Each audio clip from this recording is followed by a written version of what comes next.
Welcome to Worker Ministries, where we promote the Christian work ethic throughout the world. Founded in 2001 by educator and author Jim Hogsett, Worker Ministries believes the answer to unemployment and unsatisfying employment is following the principles outlined in the gospel of Jesus Christ. We carry out our mission through Jim's book, A Worker Need Not Be Ashamed, through our website, workerministries.com, through YouTube video presentations, and through Jim's speaking engagements at conferences and churches throughout the country. Through Operation Uplift, Worker Ministries provides assistance to the homeless and unemployed in New York City, Memphis, Tennessee, Washington, D.C., and Los Angeles, California. Now with another inspirational and informative message, Jim Hogsett. I want to begin with a true story that would be hilarious if it were not so sad. It seems that workers who were paving roads in the area of Cornelius, North Carolina, painted the following sign on the pavement. I beg your pardon. Did you mean... Here's another sad story. Sad but true. WAFB in Baton Rouge, Louisiana, reported that Bo Vaughn, who suffers from epilepsy and requires him to be accompanied by an assistant's dog, Chip, that his family wanted to come to Baton Rouge. And so his mother, in advance, made the motel reservations, and she's always very considerate by requesting that the dog be able to come into that facility, wherever it may be. Well, guess what? Unfortunately, an employee at the Best Western Motel there in Baton Rouge doesn't seem to understand something. You see, there is a law that protects Bo. It's called the Americans with Disabilities Act, or ADA. And we're talking about strictly service animals and not just pets. Well, instead of getting an okay from that motel establishment, the North Carolina mom got an email from the reservation that it had been canceled because the hotel isn't pet friendly, quote unquote. Here's a second story. I wrote about this, by the way, in my book, A Worker Need Not Be Ashamed. It concerns a Harvard-trained orthopedic surgeon in Massachusetts who left the operating room at Mount Auburn Hospital in Cambridge. It seems that he was performing surgery, back surgery, on a patient. But in the meantime, during the surgery, someone walked into the operating room, it was another surgeon in fact, and handed the one who was operating his paycheck. And then the one who handed him the paycheck left the operating room. Well, guess what? The surgeon who was operating decided to leave the operating room. Now, he had not completed the surgery. He did leave a medical intern with that patient who was lying on the table. But guess what? The intern was not qualified to finish the surgery, nor was he qualified to deal with emergency situations based on his level of training that he had received thus far. And so the surgeon quickly leaves with the check because it seems that he has a financial emergency and he must get to the bank right away. Wow. Thankfully, the patient was not hurt. But ladies and gentlemen, does this give you any clue as to why there are so many malpractice suits in this country? What in the world's going on? Well, why are workers making these kind of mistakes day after day after day? Excuse me one moment, ladies and gentlemen, because we have a call here. One moment.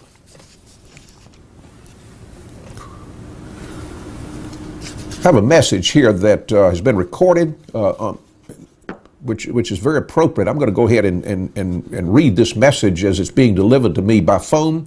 This is coming from Albuquerque, New Mexico. A veteran who collapsed in an Albuquerque Veterans Affairs Hospital cafeteria 500 yards from the emergency room has died after waiting 30 minutes for an ambulance. Okay, it took a half an hour for the ambulance to be dispatched and take this person to the, or from one building to the other. which, by the way, is only a 5-minute walk. Wait a minute. Kirtland Air Force Medical Group personnel performed CPR till the ambulance arrived. The news of this person's death has spread there at the Raymond G. Murphy VA Medical Center among the veterans that are there that were visiting for medical reasons. It seems that an individual who's 55 years old, Lorenzo Calbert, who's a U.S. Army veteran of the Vietnam War, he said it was sad that a fellow veteran had to die so close to where he could have received help. And the information I'm getting this morning is that after all, he collapsed only 500 yards from the emergency room. And this veteran said there's no reason for this. He says that they have so many workers, they could have put him on the gurney and run faster than the ambulance. Duh. Paul Bronston, a California emergency room physician and the chairman of the Ethics and Professional Policy Committee of the American College of Medical Quality, has made a statement about this today. He says, it may sound ridiculous that the staff had to call 911, but practice is a standard at hospitals. Typically, an ambulance would arrive faster, and other factors can stall workers trying to rush patients to the emergency room on foot. And he said, the question I would have is there an AED, which is an automated external defibrillator, on site as required? And Bronston said 90% of those who collapse are afflicted by heart problems, and an AED could help them. This is becoming very interesting in this message that's just been received. It was not known what caused the man to collapse or whether an AED was nearby. Well, that's enough of that. Whew. Ladies and gentlemen, this death that's just been reported comes as the Department of Veterans Affairs themselves remain under scrutiny for widespread reports of long delays for treatment and medical exams, and of veterans dying while they're waiting. They're on a waiting list. And ladies and gentlemen, another one has just died. What a sad bulletin. I appreciate the opportunity to share that with you. I hope nothing else flashes on that phone with regard to that kind of thing. But my question, I must repeat, what in the world is going on? Why can't we get it right? What is wrong? Why do workers continue to mishandle situations on the job? That's my question in this message. And it's an excellent question because, you see, there are billions and billions of dollars that are wasted in the United States every single day, every year, because of errors, because somebody didn't do the job right the first time. And again, why does this continue to happen? And what can be done about it?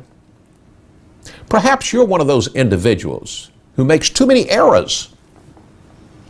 Well, you see, God has given us the capabilities, most of us, to the degree we don't have to make so many errors. Well, I want to help you, and I want to help anyone else who's listening to this presentation, because I have the answers, and there are 3 answers to this. Listen very closely, please. Number 1, has the employee been properly trained? You see, my middle name is Train, mainly because I actually earned my living for 32 years as a corporate training director. Before that was in public education. Training has been my life. Teaching has been my life. Does the employee in any of these cases fully understand what is right, the right knowledge, the right method to perform the job correctly? And again, I have a full right to ask that question because I've been engaged in that endeavor for so many years of my life. I had a wonderful, rewarding career operating as a corporate training director with a major corporation. It was such a blessing to be able to train so many people, thousands. And it told something about my company that stood for training. That's why training is so important. Because I must ask this question in defense of any employee and any manager. How can anyone be expected to do the job right if they've never been told what is right? That's a fair question. Now, upon sharing this truth with the owner of a business, he said to me, well, that's fine what you're saying, but I can't afford this. Is that right? I would say to that motel in Baton Rouge, Louisiana, can you afford a lawsuit under the Americans with Disabilities Act for having an employee who would deny that family from coming into that motel because their son had to have a service animal? That's my question. And it's a fair question. Can you afford that? The second reason, we're talking about why it is that so many mistakes are made, so many errors on the job are made, and what we can do about it. The second reason for many mistakes in the workplace are incorrect procedures and not having proper equipment to perform the job. This subject is closely akin to training. Before I can train the employee, the correct method must be established. Oh yeah, there are 5,000 ways to do things. We had 5,000 ways perhaps we could have used to get to the moon. But the United States settled on one method, and we got to the moon safely. And the astronauts were not killed, praise God. Now, this is where I've got to echo a doctor's question at that Veterans Hospital. He asked the question, is there an AED there? Was an AED available? And I also want to know why it is it took 30 minutes for EMTs to arrive, at which time they found the man dead. Duh. And is the communication system designed in the proper manner? These are the kind of questions need to be asked even before we train our people, but certainly they need to be asked to eliminate the error. And you remember the statement, I want to quote this from that call a moment ago. Quote, it may sound ridiculous that the staff had to call 911, but the practice is the standard at hospitals. Really? Well, evidently it's ridiculous because the current procedure surely didn't work for that dead veteran. Oh, how short-sighted we are in this country. I'm afraid that this old sorry excuse that says we've always done it this way, begins to vibrate in my brain to the point where I want to spit it out of my mouth. We've always done it that way? Does that make it right today? Perhaps we've always done it the wrong way. How about that? We should be constantly asking, is there a better way?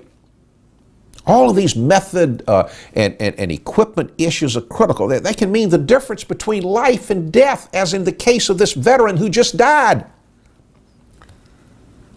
The third reason why it is that so many mistakes are made in the workplaces of America is pure laziness. Perhaps you guessed that I would come to that subject. I have to, ladies and gentlemen. There's something wrong with the work ethic in America. It's one of the major reasons why Worker Ministries was created. We're dealing with that every day, in terms of the work ethic. Now, we're doing it under the banner of Jesus Christ, and that's why it's the Christian work ethic that we're concerned about. We got too much laziness around here. Workers have been described as belonging to one of three categories. See which one you're in. Those who make things happen. Those who watch things happen. Those who wonder what happened. It's a dangerous disease, laziness. And unfortunately, and this is not a political statement, ladies and gentlemen, don't take this as political. This is just pure fact. Unfortunately, this business of laziness has actually been promoted by the United States federal government, beginning with the administration of Lyndon B. Johnson. And those of us who have studied history, those of us who lived in that era, we remember the Great Society. Yes, pure politicians promise everything to everybody. We're going to take care of you. But you see, such promises can also be very cruel. Because, ladies and gentlemen, the typical politician fails to tell the people that nothing is free. Nothing is free. Somebody has to pay. I even remember the statement being made in that time that if we pass Medicare for senior citizens, they'll never have to pay one dime of money out of their pockets. Go to the senior citizens who live today and ask if they're paying out of their pockets. Thank God for productive citizens. But it seems the productive citizens are paying for the deficiencies of lazy, unproductive ones. You know, the ones like old Tommy Thumb Twiddler. This is the person that does the job halfway. Halfway. The wheel is turning, but the hamster is dead. And of course, there are those who just simply sit on their bottom and do nothing. And I'm referring, by the way, to both young and old. Many times, some of us older people love to point to this younger generation. It's the young ones. I'm going to take up for the young people in this presentation today, because I've met too many lazy people of all ages. Wow. May I tell you that the impact of laziness on the work organization should not be discounted. Any honest human resources manager in a personnel department of any organization will tell you one of the greatest challenges they face when they're hiring people is hiring people who want to work. And what about those already at work? And they're not working up to their performance level. They're not doing what they're supposed to do on the job. I want to tell you what I call that, and I call it according to God's word. That's nothing in the world but stealing. Workers who come in late for work, they're stealing. Workers who leave early but they're not supposed to, they're stealing. Workers who take a 30-minute break instead of a 15-minute break, they're stealing. Yeah, I may be stomping on a few toes, and I want to tell you a little secret. I'm not going to apologize for it. Yeah. And what kind of quality problems are being created on the job? Every time I hear about a recall taking place, I often wonder, if that was caused by somebody that was just simply negligent. Lazy. Lazy. You know, not only lazy with your hands, lazy with your mind, your brain. Your brain went to sleep. In chapter 6 of Proverbs, we see wisdom at work in a most unusual place. Solomon invites a sluggard to go to an ant. Isn't that interesting? And examine her ways and learn lessons from it. The sluggard is a lazy, irresponsible person who has little inclination for work. Does that remind you of anyone you know? I'm not speaking of you. Does that remind you of anyone you know? It doesn't mean necessarily that the person won't work. I've met plenty of people that'll work, but they aren't interested in it. They don't do their best. They don't put their heart and soul into what they're doing. They don't work up to the full potential that God gave them. Shame on them. Shame on them. Several days after having a physical examination, I returned to the medical office in order to have some blood work performed. As I was walking through the parking lot, I passed the nurse who had been in the examining room with me the day before. And I simply said to her, "Well, good morning. You're up awfully early. This is her response. Well, I can assure you that it's not by choice. If I had my way, I would still be in bed. I recorded the very words that she spoke. Mainly because I wanted to write those into my book, A Worker Need Not Be Ashamed, and they're there.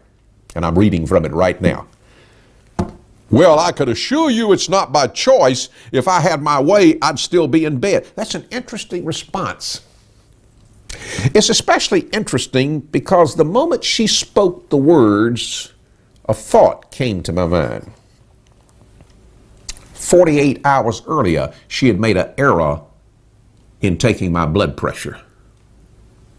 Duh. Do you suppose that there could be any connection between a sluggard's attitude toward work and job performance?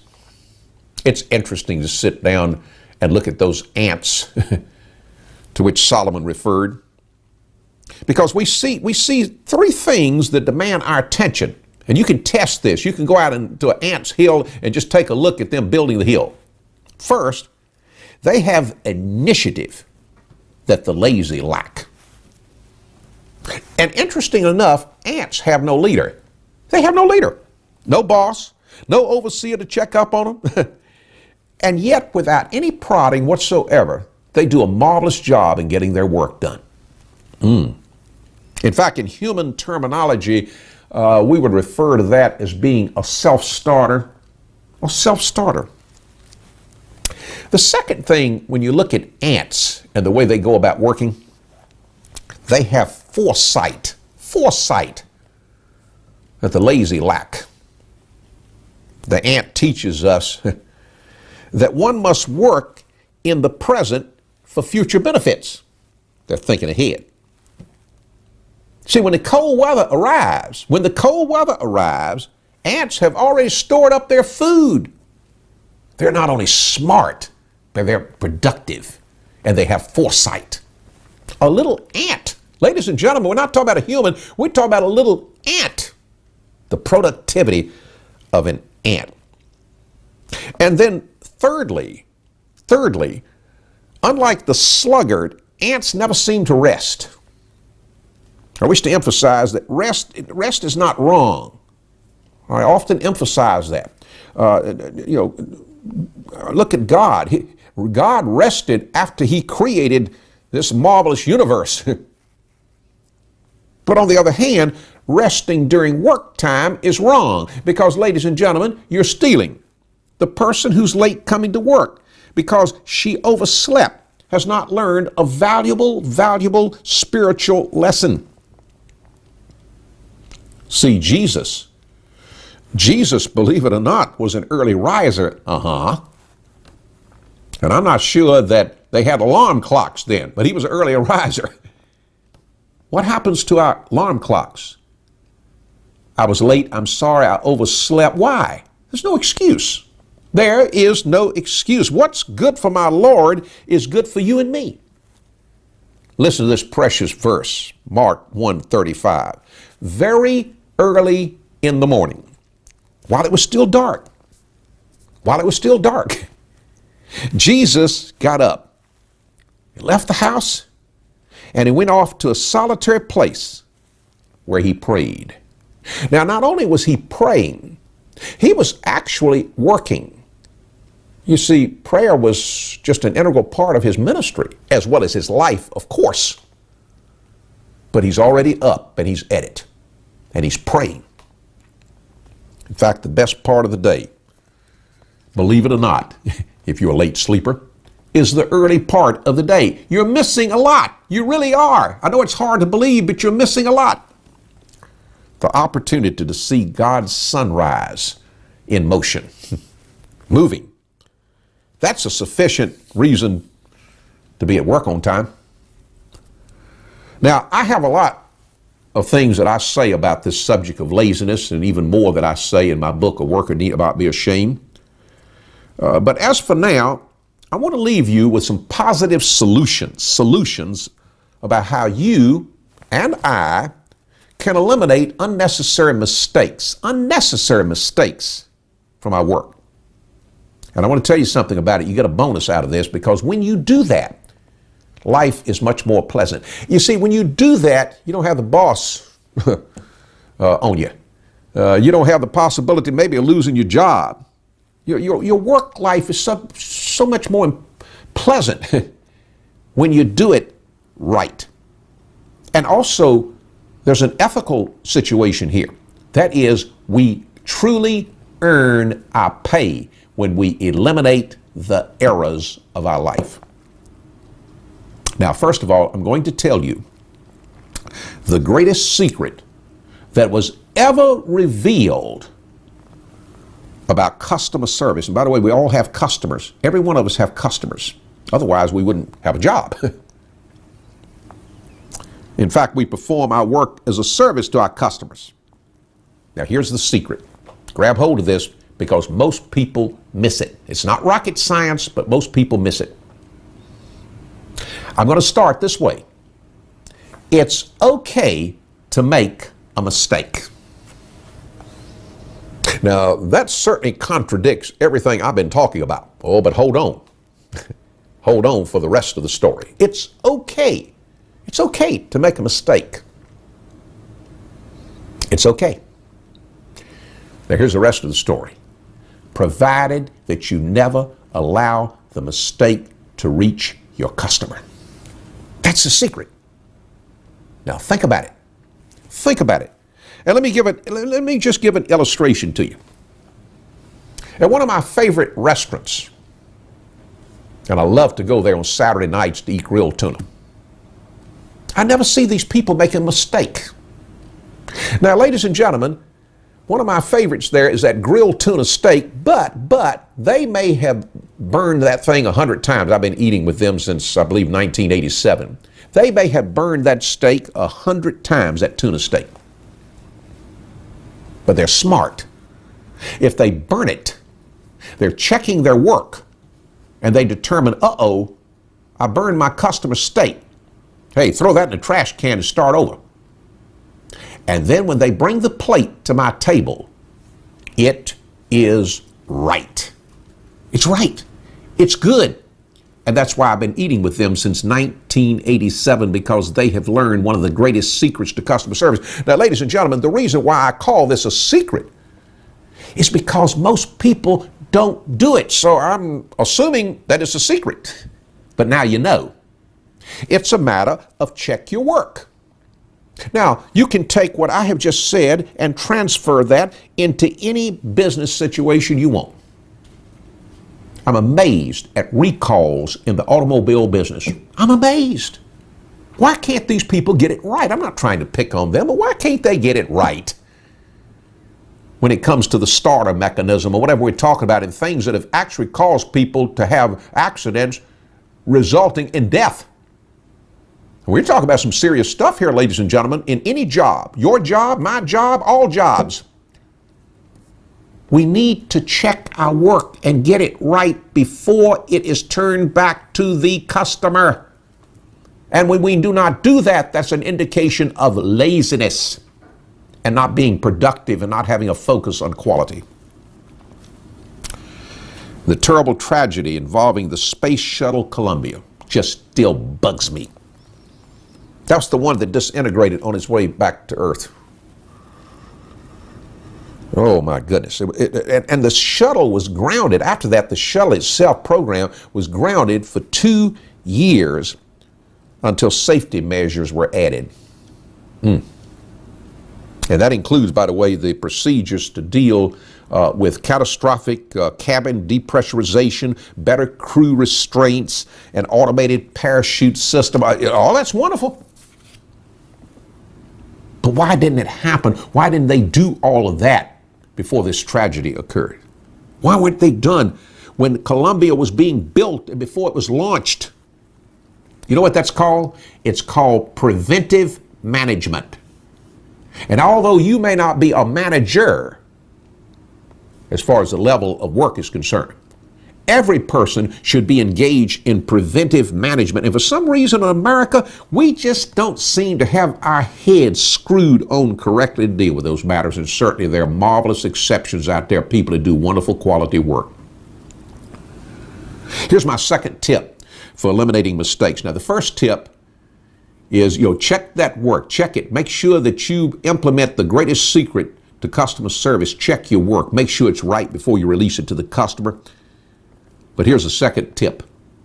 We must enter the workplace each day with the same mindset. I learned a lot of lessons in my life from my late Christian friend and mentor. His name was Dr. Jerry Falwell. I was sitting in his church in Lynchburg, Virginia, Thomas Road Baptist Church, one Sunday morning when he was delivering a message. And I want to tell you, my dear friend, what he said was like someone balling up their fist and hitting me right in the middle of my stomach. That's known as stomping on your toes, because it was a message that Jim Hogsett needed. This is what Dr. Falwell said, and I've got it right here in quotes. No Bible-believing Christian should ever be second class. God made us to be first class. We're to work as unto the Lord, who is our employer. We report to Him, and He who has given us talents and abilities expects the best from us, not second class, first class. Amen. Amen. Dr. Falwell should know, because he himself, with God's full blessing and support, built what I refer to often as a miracle on a mountain, and that is the largest Christian university in the world, Liberty University, that still follows his legacy in providing quality education to boys and girls. They do it right. If the world would only understand all of this truth, if the world would understand that another airplane wouldn't crash if you do it right, if the world would understand that a bank teller wouldn't accidentally ask for identification for a long-standing customer and upset that long-standing customer and insult the customer who needed to cash a check. If the world would only understand. If the world would understand that the tiles should be securely affixed to a spacecraft unit before it goes into space, and eliminate disasters such as that explosion of Columbia. 7 astronauts instantly killed in that tragic incident. It didn't have to happen, but it did, because somebody didn't do it right. After all, ladies and gentlemen, behind every accident, there's a cause. We call that a hazard. Now think about that. When you eliminate the cause, the hazard, the accident can't happen. A cobra snake cannot grab you when the cobra snake is in the cage. Now I have one final key point. After you burn my hamburger and you bring it to my table, please, I beg of you, my dear friend listening to me, please, please, please do not offer me a free meal. After you burn my hamburger, I have no taste for your free meal. After you mess up in repairing the repairs at my house, I have no need for some kind of offset. You should have done it right to start with. After you've amputated the wrong leg of that poor man that entered your hospital, don't offer to pay all the medical expenses. Ladies and gentlemen, quality work is not a makeup for a screw up. Please allow me to repeat that. Quality work is not a makeup for screw up. We don't need to do it wrong. We need to do it right the first time. And then if you want to add something extra, I will graciously accept it. But let's do it right the first time. But now you who have patiently listened to this message now know how to eliminate the mistakes on your job. because thanks to you listening, you have allowed me to instruct you. And I appreciate your graciousness and your willing to listen. And I hope this message has helped you. And if you're a person who already is doing it right the first time, if you're a person who is excelling in everything I talked about, I want to say to you in closing, congratulations. But I'm also going to ask you to do this for me. Please take this message to others who need it. Please. America is in trouble in many ways. And a major way is we're not doing our God-given best in the workplace. And you can do a lot to help an individual who is not productive, who's lazy, who needs to live a life of joy in the workplace. Share this message with them. Now go do it. Go do it for the Lord, so that when you yourself meet him beyond this life, that he one day will declare to you, yourself, "Well done, good and faithful servant, because thou hast been faithful over a few things. I will make thee ruler over many things. Enter thou into the joy of thy Lord." Thank you very much for being with us today. Before closing, I want you to invite you to visit our website at www.workerministries.com. That's www.workerministries.com, and you'll find many tools there. A lot of information that can help you. That includes our monthly newsletter that's on the website. But you also can receive that newsletter monthly by email. All you have to do is send your address to me. My address is Hogsett Jim. That's HOGSETTJIM at AOL.com. That's HOGSETTJIM at AOL.com, and we will place you on the mailing list, and your email address will be kept confidential. Also, if you would like for me to speak at your church or at a Christian education conference or wherever the need might be, I come free. There is no charge for the service. Until we meet again, may the good Lord bless and keep you safe, is my prayer.